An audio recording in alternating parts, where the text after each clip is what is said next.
Buenas, soc Iñaki Aracil, comercial i almacener de la cooperativa de Cocentaina.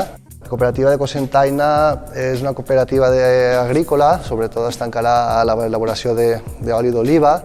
Es va formar en 1916 per un grup d'agricultors de Cocentaina.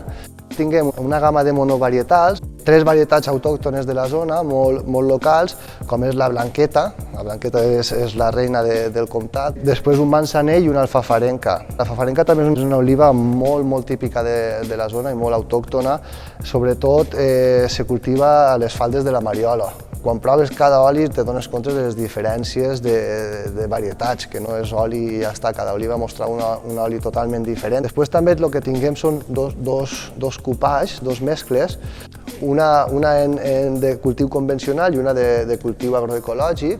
El cupatge agroecològic és un dels olis que més ens han premiat aquests últims anys i la veritat que estem molt contents. Després també una novetat que hem tret enguany és el Selecció 1916, un oli de major qualitat, una varietat autòctona que ens representa, que sigui un poquet el nostre buque insígnia de la cooperativa. Els nostres olis se poden trobar tant en la tenda de la cooperativa com en la pàgina web de la cooperativa. També es podeu trobar en el portal Agroalcoià Comtat, on a part de nosaltres hi ha diferents productors.